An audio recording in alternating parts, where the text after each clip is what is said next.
The ones who would cry the loudest in the screening rooms would be American soldiers. What are your thoughts after spending a year of your life, in Afghanistan or Taliban rule? I didn't get to spend the year in Afghanistan. I got to spend it in Taliban's world. And also, what you figure out quickly is that when the US went, they built these bases and spaces around themselves when you don't really go out and see the people. So you don't understand the culture of the people. You're just bringing your Yeah. own culture here and you think this is the right way. You have to follow me and live this way.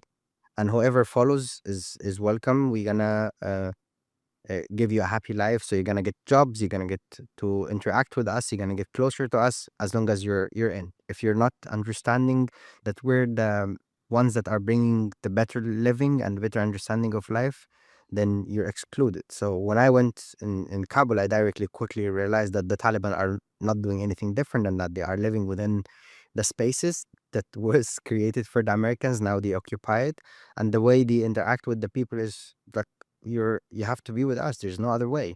So, and even the way they are enforcing law is pretty much the same way. This is our law. You got to follow it. That's it. Full stop. It doesn't have the option of let's give and take and let understand me, understand you, and then we can figure out a way of coexisting together. That doesn't exist. Is this is my way of living? You've got to follow me. So I'm gonna bring the village life, put it in the city, and make the city a village, and you just got to live in that. But I'm just also gonna use the cars because they are very nice cars that were left behind. So we're gonna take them and ride around in those expensive cars. And oh, iPhones, yeah, we all wanna have iPhones, and it's infidels that made them, but it's good for us, so we use it for ourselves. And then you start to see the capitalism within and that's the difference between the previous Taliban and the Taliban. So they have this capitalistic mentality, and the corruption is easily getting into them because they really could understand the material and the importance of having the material. And the more you possess, the more you're happy. So they are like now collecting and possessing, and that's what I saw is that them trying to possess more and possess more and possess more, which made them even again weaker than they could ever see. And in the movie, you could see the transformation of the main character, which Maulay Mansour. He starts the movie as someone that believed in himself completely. He was 100% sure that he is the change.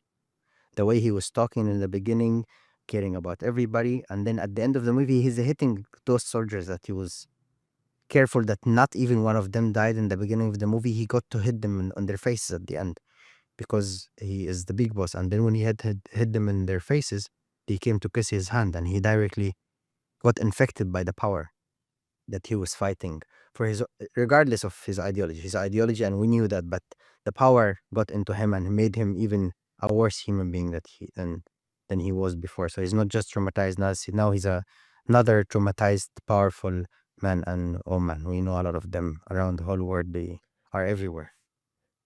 They are the Do you know leaders his everywhere. backstory? He was basically, Maulay Mansour is considered to be the most dangerous Tajik in Afghanistan. He's from Badakhshan, and he is the leader of Taliban's army in Badakhshan. And in the past, Badakhshan was never under Taliban's control. It was always with the Afghan National Army with Masoud. It was under the Masoud's army. And then Maulay Mansour was the one that made Taliban take power over Badakhshan. And today he's not just the most powerful man in Badakhshan, but also they have given him all of the Northern Alliance sect. He's having his own army now that's responsible for this whole part. So he is basically the Masoud, but Masoud that belongs to Taliban. Like he's as powerful as Masoud, but he belongs to the Taliban. Okay. But the Taliban, I mean, based upon his, I guess, performance in taking over that region, that's what elevated him to the spot to lead their air force. Of course. Of course. He's extremely powerful. He's one of the top 22 Talibans, which also, luckily, when I was filming, I didn't realize that. I realized that during the time when I was already there speaking to him. I got to know all of that, and I think he thought in the beginning that I know all of that, and that's why he allowed me. He was kind of surprised that I knew how important he is when I met him, which I didn't know at all. I was just going in, and I got to understand that through the road. I didn't know how powerful. Obviously, ego grew. What was very important in the beginning.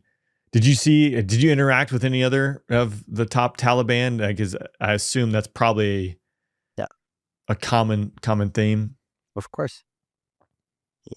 You have all of these men doing whatever you want. They sign the paper. You do everything. You just need to put your signature. They even stamp for you, like the scene in the movie. He doesn't take the stamp and do it himself. The guy does the stamp. Right. He just needs to sign.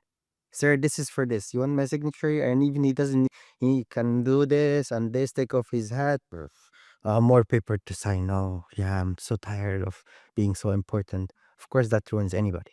If I come and do such a small scene to you, which is what he gets for a living, it's really easy to corrupt. Power is very dangerous. If I get it, I might be dangerous myself.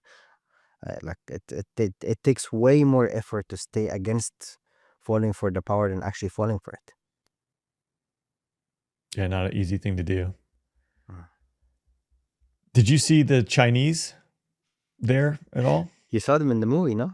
They are in the parade.